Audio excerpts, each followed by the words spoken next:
Good afternoon. Welcome to Speaking in Your Basement. Today, I wanted to be thankful.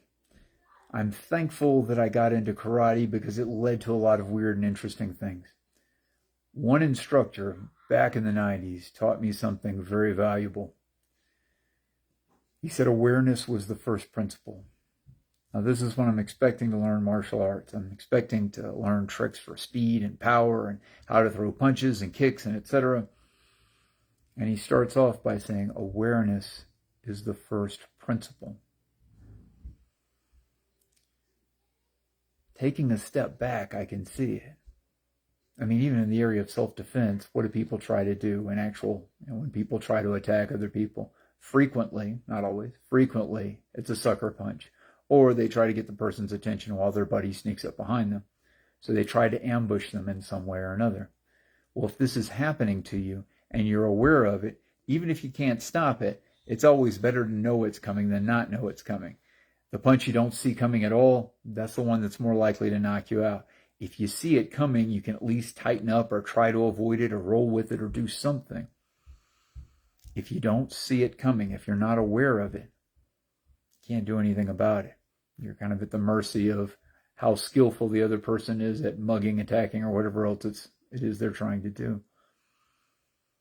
Well, in speaking, when you're trying to improve your own speaking, you're going to undoubtedly have a variety of unconscious habits, some of them useful, some of them not so much. If you're not aware of that, there's not anything you can do about it. So the first important thing to get in, we've talked about quite a bit, daily practice. You do nothing other than daily practice in very short order, a few weeks, a couple of months at most, you're going to be much better at speaking just from being comfortable with doing it more often. After that, the most important thing, awareness. Awareness is the first principle.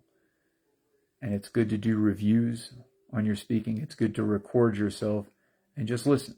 Just listen to yourself. And then just watch yourself.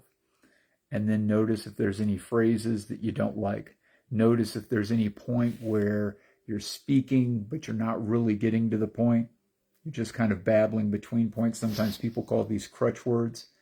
Notice those things. Notice things you're saying that take away from what you're saying. I do this with kind of. I'll say kind of frequently. I noticed this recently. And kind of is a way of weakening whatever it is you're saying. Like you can get a lot better with just practice. I've made that point numerous times. You can kind of get a lot better with just practice. I think the first one sounded a lot better.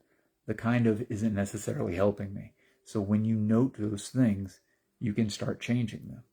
Just the awareness is valuable. Just the awareness begins to undo the pattern. So practicing and getting some time in to be aware of what you're doing. Usually that's going to mean recording. Sometimes just paying attention while you're speaking, you'll pick up on things. But particularly if you record yourself, you can do this maybe once a week, once every couple of weeks. Record it, watch it, and it can just be a few moments. It could be a few minutes, rather, of a segment. So if you're doing something long in terms of speaking, you're going 10 or 20 minutes. You don't have to analyze that whole thing. You don't have to go back through all of it. You can. You get a lot more benefit the more you go through, but you don't want to do too much to begin with. So just go back through, listen to a couple of minutes, see how comfortable you look, see if you like your mannerisms, your posture, see if you like your tone, see if you like your volume. Try to look at you like a listener would. Forget it's you for a sec and imagine that this person, you're really trying to get what this person is saying. Are they making it easier for you, or are they making it harder for you to understand where they're coming from? Do your best to take a neutral third-party position on this so you can start recognizing things like, that does make things a little bit harder, even if it is my favorite phrase, or I do like saying that, or I do like that tone, or speaking quietly, or whatever else it is. You can kind of see that from the neutral perspective now. But also, things like crutch words and other items, if there's not too many of them from a neutral perspective, is that really that big a deal? It's not to say it won't make you even better if you start to let some of those things go, but you should also recognize, again, that neutral space, that a lot of the mistakes you're making are not really that big a deal. So when you practice, you're going to get better. You're going to get more comfortable speaking. When you see yourself, you're going to become aware of more things, and you're going to get comfortable with a lot of them. A lot of them might be things that you'd like to eliminate or things you might like to do more of, but it's not a huge deal.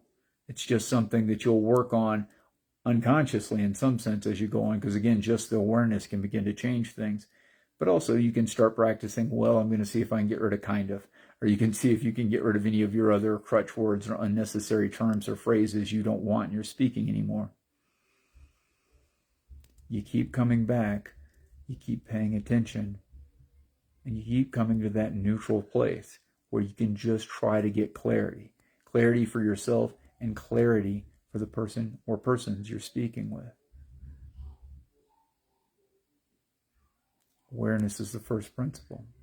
Once you got your practice in place, just a little bit of awareness will serve you well. I'm Ben Langley. Thanks for spending a little bit of time with me today. We will talk again soon.